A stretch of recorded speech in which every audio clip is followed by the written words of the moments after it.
Мен 1948 жылы 25 сәуірді күні Қарағанды қаласында дүниеге келдім. Әкем Қоңырбаев Хасен Қарқаралы ауданынан болатын. Анам Кәкебаева Зіпіш. Әкем органда жұмыс жасады. Анам типографияда жұмыс жасады. Өзіміз 3 ағайындымыз. 2 апам бар. Гәкку Света деген. Мектепті бітірген соң енді жоғары оқу орнына түстім. Қарағанды кооперативный институтына. Институтты бітіріп Павлодарға жолдама алып, сол жаққа жұмысқа кеттім. 1971 жылы ол кісі өз институтын бітірді, Қарағанды мед институтын бітірді. Сол бітірген жылы 1971 жылы екеуміз үйлендік. Содан Ақтөбеге кеттік.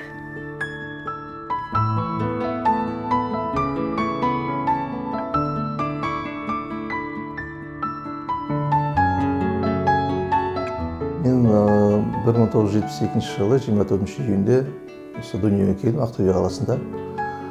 3 жасқа дейін папа-маманың қолында болдым. Содан кейін 3 жастан бастап олар аспиратураға кетіп қалды, Москваға екеуі. Сол ата-әженің қолында болдым. Москвада оқып жүргенде енді Роспотребсоюз деген мекеме бар. Ол заманда соған барып жұмысқа тұрдым. Ол заманда жұмысқа тұру өте қиын ғой, прописка жоқ, бермейді Москвада. Сол барып түсіндіріп, осылай жолдасым жұмысқа келіп еді, оқуға келіп еді. Мен осындай жерде жұмыс жасадым осы салада. Мені бір жерге жұмысқа кіргізіңіз деп өтініш бердім. Құдайға шүкір, алдымнан өте жақсы адамдар шығып, бірден барған күннен бастап мені жұмысқа кіргізді. 4 жыл сол Москвада жұмыс істеп шықтым.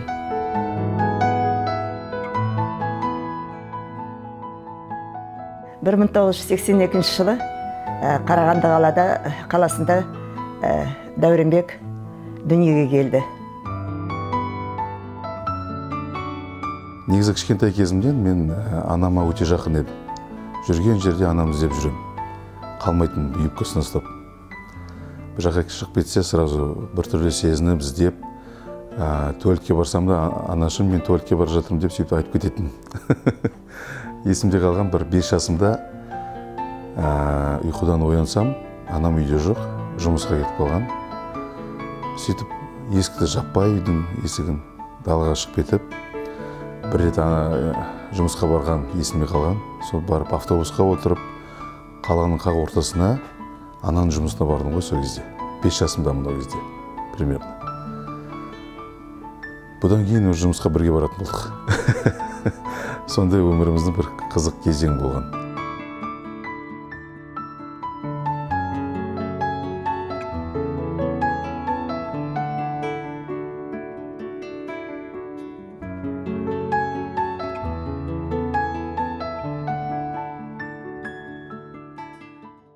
Алматыға 94 жылы көшіп, как раз мен 95-те медицинаны бітірдім, 1 жылдай Ақтөбеде болдым, 6-шы курста.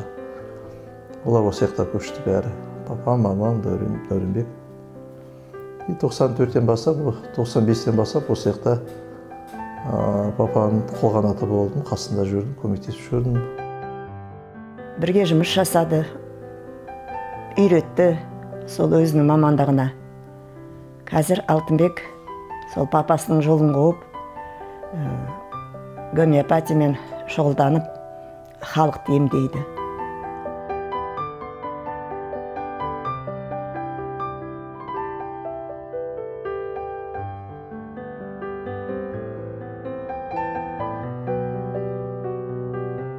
Жолдасым Қодаров Серікбай Елубайұлы өте жақсы адам болды.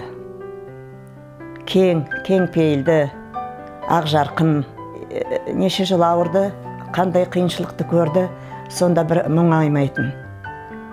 Мені жұбататын, мен енді әйелден болғансын уайымдаймын ғой, денсаулығы нашар болып атқаннан кейін.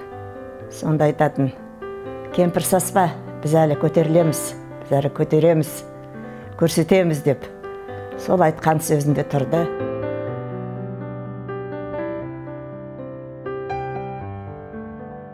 қазір ойлап қарасам 90-шы жылдарда жағдай жоқ, әкеміз ауырып жатыр, анамыз бүкіл семьяны алып жүретін адам еді сол кезде. Алла разы болсын. Енді ол кезең ұзақ болған жоқ, бір мүмкін 4-5 жыл болған шығар, бірақ алан-қаламен ол біздің жанұямызға үлкен бір маңызды жылдар еді. Сол кезде бухгалтер болып жұмыс істеген, бүкіл жаңағыдай продукты болсын бәрі анамыз өзі алып келетін. Кейін енді әкеміз аяққа тұрғаннан кейін әрине бүкіл жағдайымызды әкеміз жасады.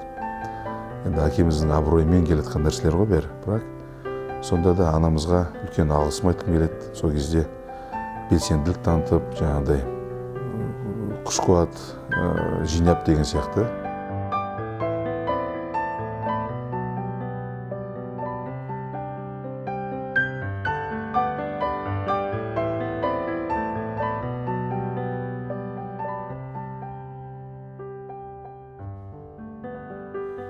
Екі мыңыншы жылы үлкен баламызды үйлендірдік, Алтынбекті. Құда түсіп ауылдан Бақтыгүл деген келінімізді алып келдік. Біздің қазақ дәстүрі бойынша кіші ұлдың қолында болады негізі. Қазір сол кіші ұл болып жаңағыдай маманың қолында тұрып жатыр. Мамамыз енді қаскелеңде Дәуренмен бірге тұрып жатыр. Біз оны кішкене қалжыңдаймыз, Алматының Швейцария деп. Таза ауа, айналасы бәрі тау. Қуанамыз, таза жерде өсіп, таза ауа жұтып жатыр.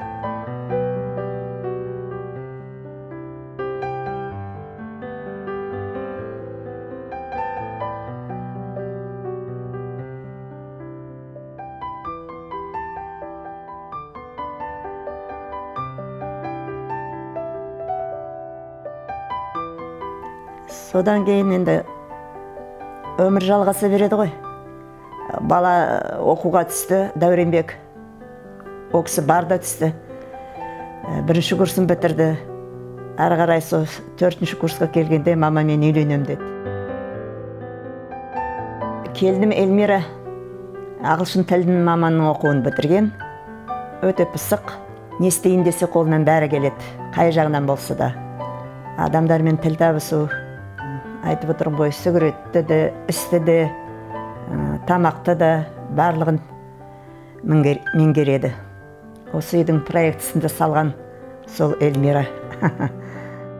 Мен тұрмысқа шыққан жылы қайнағамды біресе Алтынбек дедім, біресе аға дедім, біресе атын айтпай жүрдім. Содан мама бір күні келіп, қасына отырғызып, айтқан бір ақылы бар. Сол есімде қалыпты. Ол кісі енді аға, Дәуренбектің үлкен ағасы, аралары үлкен. Сол аға деп айтсаң, өзіңе де жеңіл, біздің құлағымызға да жағымды болатын еді деп. Енді мен жас келін болғаннан кейін түсінбей жаттым, оны айтатын ешкім жоқ. Сол кезде мамама қатты риза болдым. Бір жеңілдік болды да маған. Анам мейірімді адам, өте балажан. Балдардан алдына жүгіріп шығатын адам. Негізі бірдеме істеу керек болса, өзі барып істей салады, өзі барып жүгіреді. Келіндерге де мүмкіншілік бермейді ғой. Бірдеме істеу керек болса, өзі алдына шығады, келіндер ренжиді соларға. Біз істейтін жұмысты сіз істеп қоясыз деп. Сонда енді ол жағынан жаңағыдай өте жауапкершілігі жоғары адам болып айтсақ па, қалай дұрыс болады.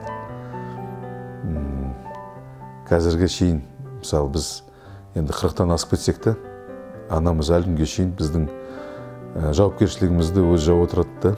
Ананы істедің ба, мынаны бүйттің ба, ананы қалай болды, мынау қалай болды. Бұрын түсінбей ренжіп қалатынбыз, анашым мен де үлкейдім ғой кішкене. Бізге мүмкіншілік берсеңіз, бізді шешейік та деген сияқты.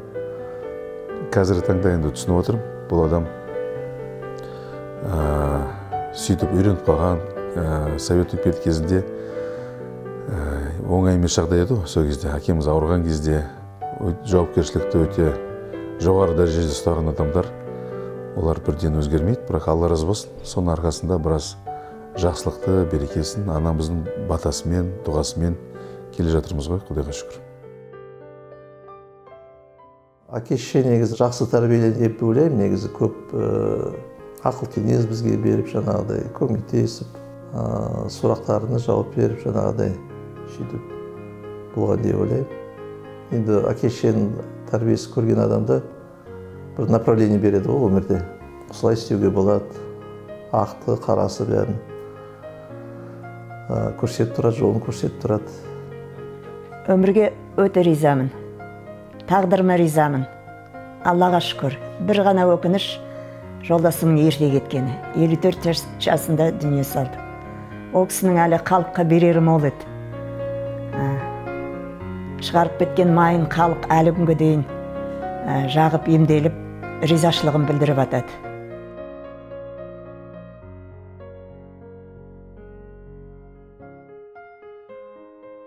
Енді мамаға не айтайын еді, туылған күні құтты болсын, 75 жасқа бұйырса толады 25 апрельді. Алла Тағала қажымас қайрат берсін, дейін сау болсын. Осы өмірде тек қана көңілді болып жүрсін, жақырап жүрсін. Осылай сияқты немереді бағып, жаңағыдай кеңесін айтып, бізге үлгі болып арқашанда сөйтіп жүре берсін. Тек қана жақсылық тілеймін.